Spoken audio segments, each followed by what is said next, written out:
On se rappelle, il y avait l'âne et le bœuf, donc il y a sûrement un lien.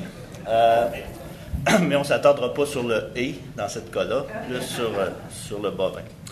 Donc, on s'est dit, quoi de mieux qu'un cours pour parler d'un cours? Donc, dans les prochaines 20 minutes, on va faire un cours sur l'approche par problème, ou APP, en formation à distance.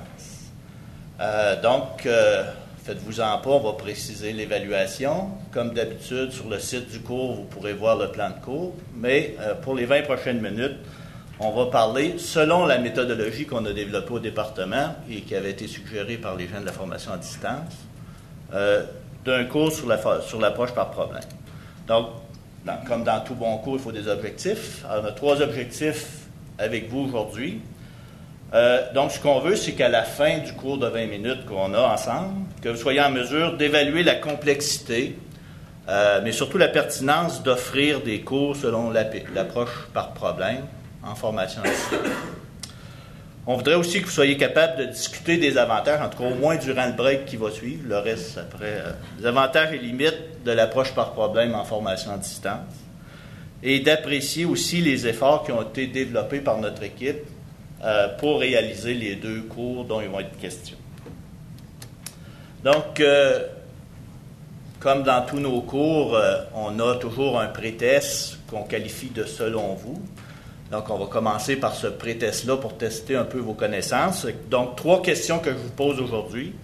L'approche par problème, est-ce qu'elle est compatible avec le mode d'enseignement à distance d'après vous? Deuxième question. Quelles ressources sont nécessaires pour réaliser un cours selon cette approche?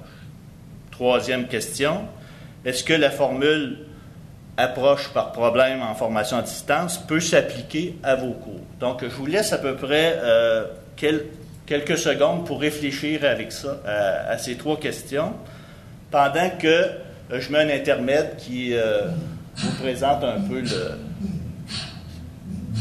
qui avait servi de base à la présentation du cours lors de la remise des prix.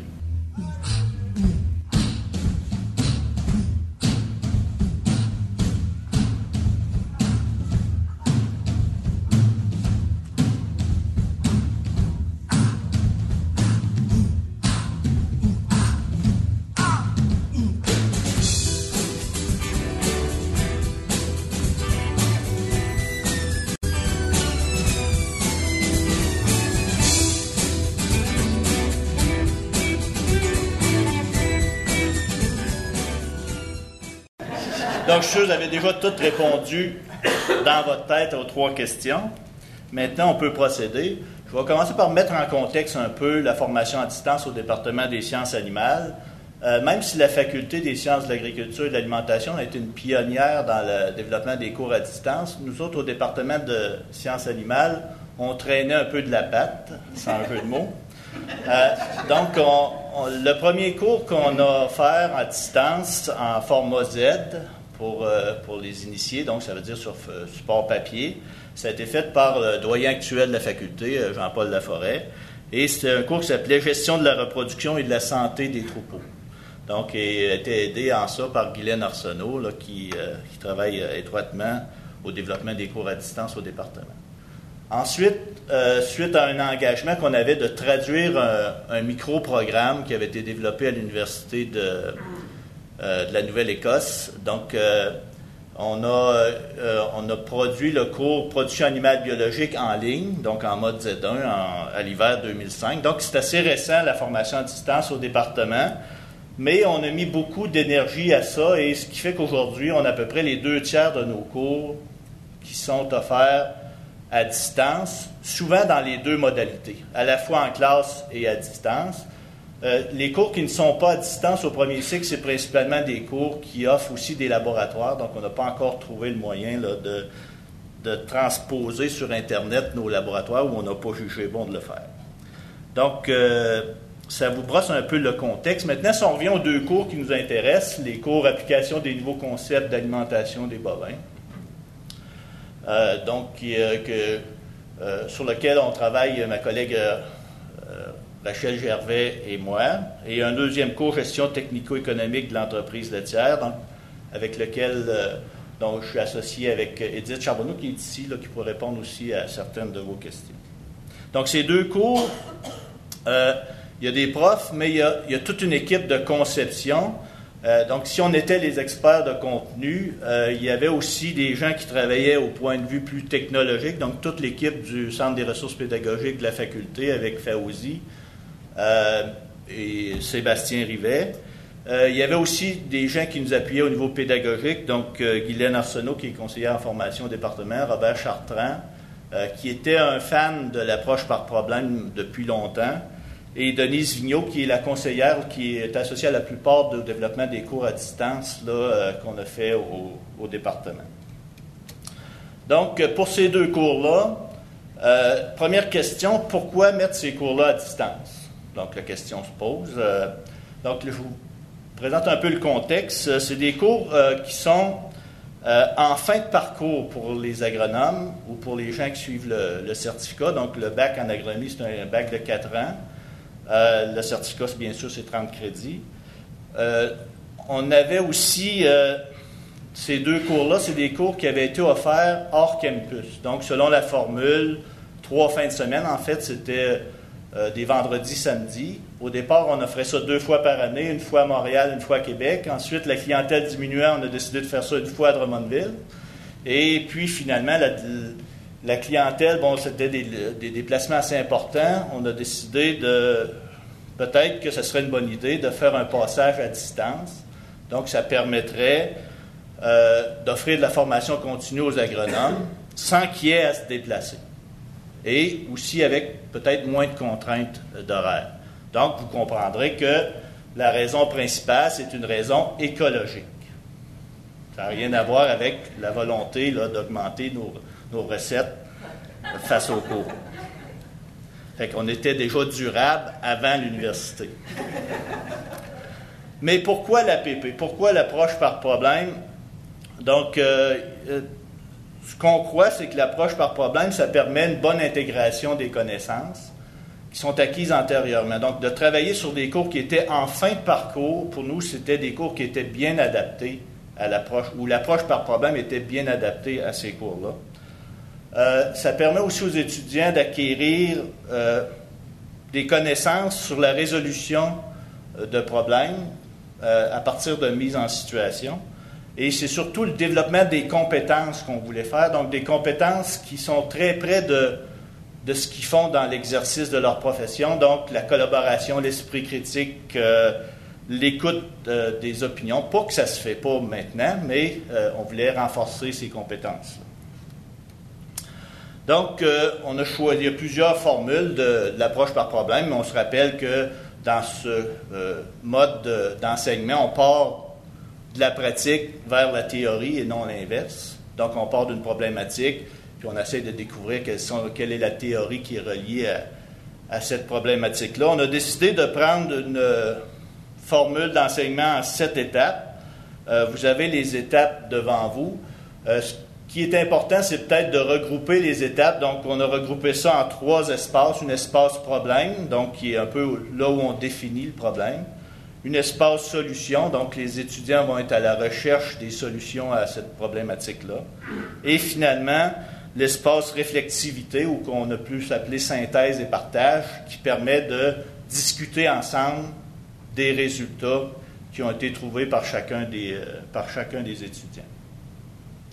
Donc, on a pris cette méthodologie-là, puis on l'a appliquée à une méthodologie d'analyse de cas. Vous avez eu, on vous a passé un document qui résume cette méthodologie-là.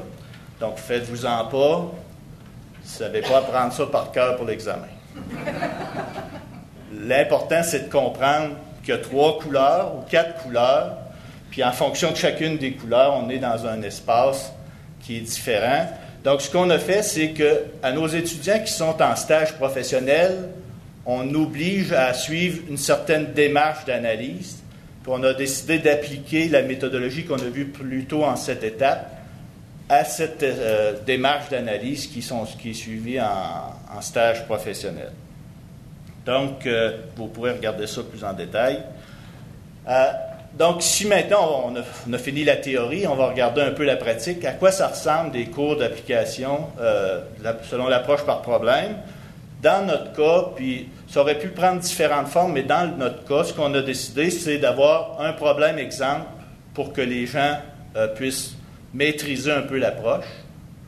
Et ensuite, 5 problèmes qu'ils ont à résoudre. Donc, tous des problèmes réels, mais qu'on a un peu romancés. Et des problèmes qui augmentent de niveau de difficulté au fur et à mesure que la session avance. En sachant que les 2 derniers problèmes sont plus complexes, donc ils doivent être faits en équipe au lieu d'être faits individuellement. Et plus on avance dans la session, moins on donne d'informations aux étudiants. Donc au début, on les guide, on leur tient la main, et à la fin, ils sont presque autonomes. Et on fait aussi, c'est sûr, intervenir des experts de la pratique professionnelle pour les aider dans la résolution de ces problèmes-là. Au niveau des rencontres, donc c'est sûr qu'il y a une contrainte, c'est qu'il faut discuter dans ce genre d'approche-là. Donc on a utilisé 2 séances de classe virtuelle synchrone. Une première séance où les gens se rencontrent en début de problème pour déterminer quelle est la problématique, puis ensuite cibler le travail à faire. Et une deuxième séance à la fin, où les étudiants, je devrais dire les étudiantes, parce que c'est majoritairement des étudiantes dans notre cas, donc se discutent des solutions qu'ils ont trouvées, puis partagent les solutions. Après cette deuxième rencontre-là, les gens peuvent profiter des apports de chacun. Il y a un rapport à remettre de façon individuelle pour les 3 premiers cas, puis en équipe pour les autres, donc suivant la deuxième rencontre.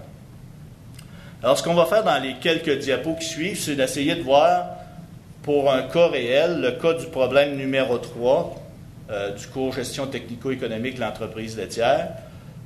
C'est quoi la démarche? Ça, c'est le cas du cours de cette année.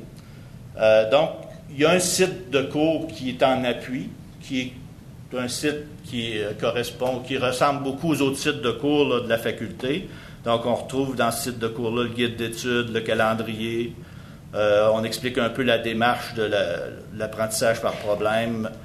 Puis, au lieu d'avoir des modules, parce que dans les autres cours, on a des modules de formation, dans ce cas-là, on aura des problèmes. Donc, les problèmes apparaissent ici. Un premier problème exemple, puis ensuite, 5 problèmes à résoudre. Et pour chacun de ces problèmes-là, on a le calendrier, puis les 3 espaces qu'on a mentionnés tantôt, la définition du problème, la recherche de solutions et le synthèse et partage. Fait que si on regarde un peu plus, selon la méthode, à quoi ça ressemble, donc, première étape, les étudiants ont accès à une mise en situation et ils doivent essayer de trouver de cette mise en situation-là quelle est la problématique. Donc, on commence par la recherche de mots-clés. Fait que ici, on a un petit extrait d'une discussion. Donc, une discussion qui a lieu sur l'environnement Illuminate qu'on a vu hier, donc où la situation a été présentée. Donc, ici, c'est ma collègue Edith qui est animatrice et on a 7 étudiantes et étudiants. Et ils doivent, à tour de rôle, identifier... Comme d'habitude, là, chacun va tour un mot-clé, puis après ça, on reviendra pour dire si on est d'accord ou pas d'accord. On peut commencer par Audriane. Moi, j'avais, dans le fond, le troupeau laitier en production conventionnelle. J'ai comme ça ensemble, là. C'est ça, moi, il n'y avait pas de grandes modifications à faire là, par rapport au changement.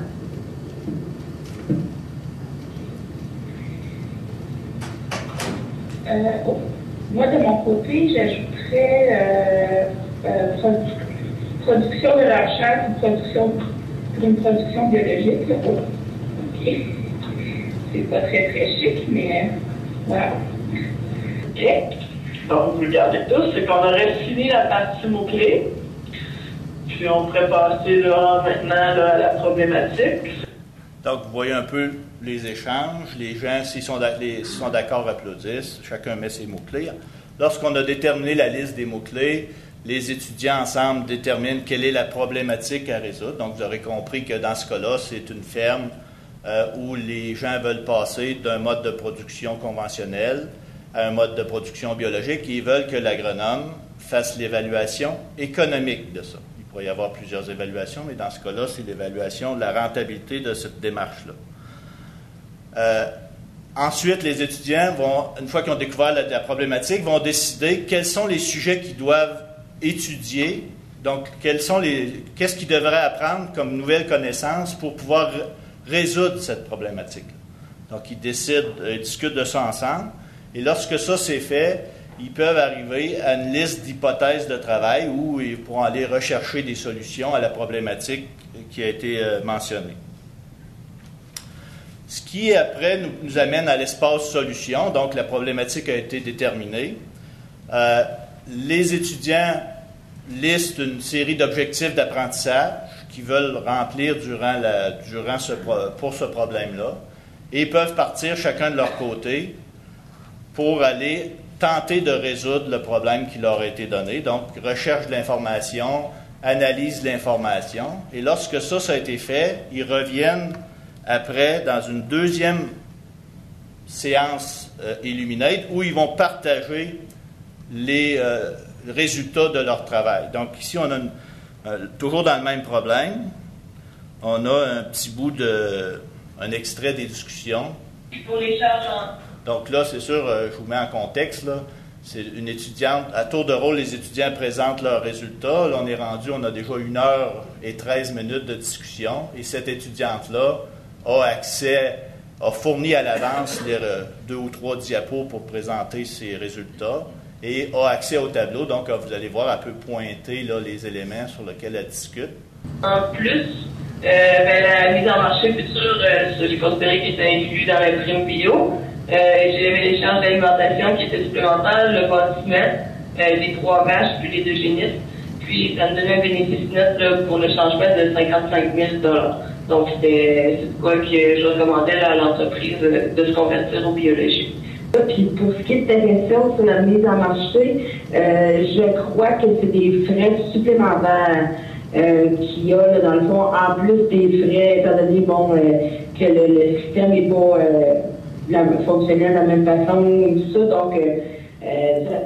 Donc, vous voyez, elle a présenté ses résultats, puis les étudiants lui ont bonifié son analyse en disant, as-tu pensé à telle chose, l'interprétation que tu as faite, je crois qu'elle n'est pas bonne, ce n'est pas des frais qui sont inclus, mais des frais supplémentaires, etc. Donc, ce qui, après, amène à la dernière étape, c'est le retour sur les objectifs d'apprentissage. Donc, on va voir un peu où les étudiants, on remet au tableau les objectifs d'apprentissage qui avaient été déterminés pour ce module-là. Donc, dans ce cas-là, 3 objectifs. Identifier les particularités technico-économiques de la production laitière biologique, évaluer la rentabilité. Puis souvent, on a toujours savoir aller chercher l'information dans ce... donc, les étudiants disent, est-ce que moi, j'ai rempli ces objectifs-là? Donc, je t'invite à écouter. Je suis d'accord au niveau de la particularité technico-économique. On a vu au niveau de la reproduction des travailleurs vétérinaires, là, comment les aborder. Puis, je pense que c'est plus au niveau de la productivité par vache c'était plus difficile un peu là, d'évaluer la diminution de production. Puis, ça va être quelque chose à retravailler là, pour la rédaction du rapport. Puis, pour ce qui est de la rentabilité, on a quand même assez bien cerné là, ce qui est les aspects d'entreprise qui vont être affectés par la conversion. Puis, donc, vous voyez, il y a des objectifs qui ont été bien atteints, il y en a d'autres qui sont moins atteints qu'il va falloir retravailler. Donc, ça, c'est un peu le déroulement.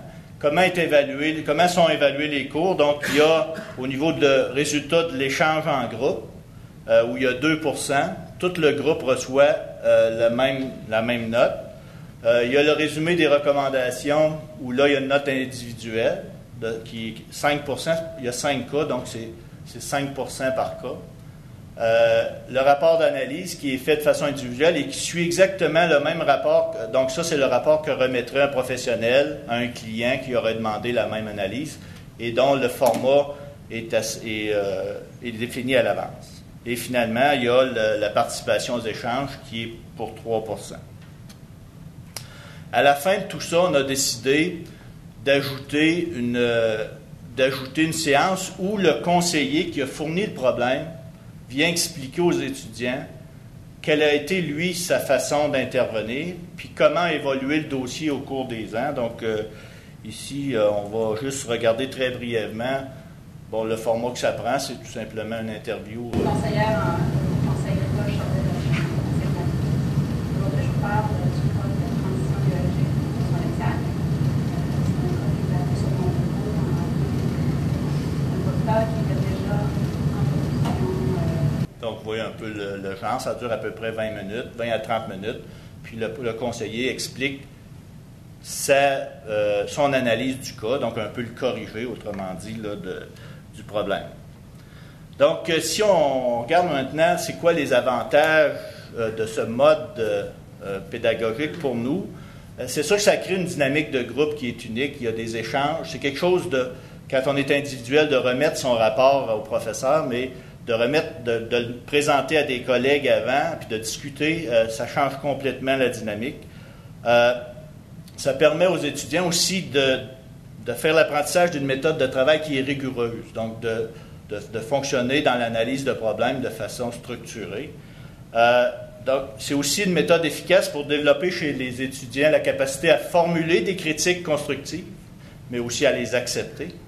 Donc, ça aussi, je pense que c'est des compétences qui sont importantes. Il y a une bonne maîtrise des concepts qui sont abordés. Donc, habituellement, les concepts qui sont vus, ils sont très bien maîtrisés. Le défaut, par contre, c'est qu'il y a beaucoup moins de concepts qui peuvent être abordés dans ce genre d'approche-là. Donc, on monte beaucoup plus à pêcher qu'on fournit du poisson. La charge de travail, bon, pour les étudiants jugent que la charge de travail est relativement élevée, puis il y a une saine émulation, c'est sûr, une saine compétition qui s'installe entre les équipes, parce que c'est sûr que quand une équipe présente des résultats très bien analysés, bien, la fois d'ensuite, je pense que ça met de la pression sur les autres, ce qui n'est pas nécessairement néfaste. Il y a aussi, comme limite, les interactions lors des échanges peuvent être inégales selon l'expérience, parce qu'on a l'exemple actuellement dans le cours, il y a 2 étudiants qui sont vraiment nettement au-dessus de l'ensemble du groupe. Puis ça amène des discussions peut-être moins intéressantes pour ces 2 étudiantes-là. Mais je pense que c'est des choses que là, l'animateur peut intervenir. Et quand on parle d'animateur, quand on fait ce genre de discussion-là, idéalement, il ne faut pas que ce soit un expert qui intervienne, mais il faut que ce soit les étudiants qui discutent entre eux. Puis c'est difficile pour un professeur de rester animateur et ne pas devenir expert. Donc c'est pour ça que j'essaie de confier ça à d'autres. Le problème, c'est que mes collègues sont aussi experts que moi dans le domaine, donc en tout cas. En conclusion sur cette partie-là du cours, donc, ce qu'on voulait, c'était de monter un cours qui répondait aux besoins des étudiants. Pour ces 2 cours, l'approche par problème a répondu aux attentes.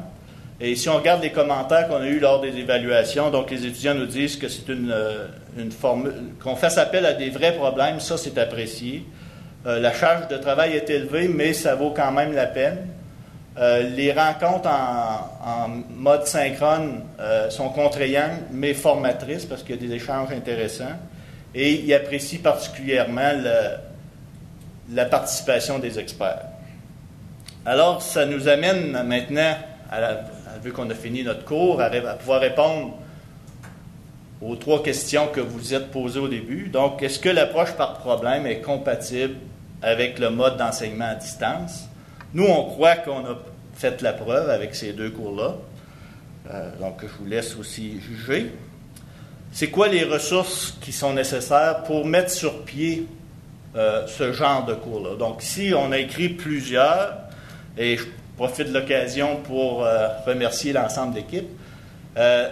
En fait, je ne suis pas sûr que ça en prenne plus que les autres cours de formation à distance. Développer le modèle, ça a été plus laborieux, mais on a un 3e cours qui a été mis à l'horaire l'an passé. Je ne suis pas sûr que ça a pris plus d'énergie de faire selon ce cadre-là que dans les autres cours, sur les autres modèles de formation à distance.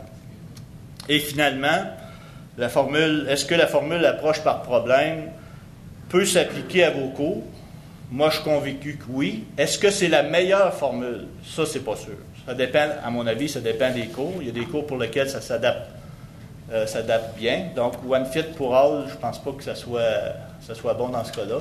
Et là, bon, écoute, j'avais une subvention du Bureau des services pédagogiques pour en faire la promotion. Donc, je vous invite à les consulter si jamais vous avez des questions.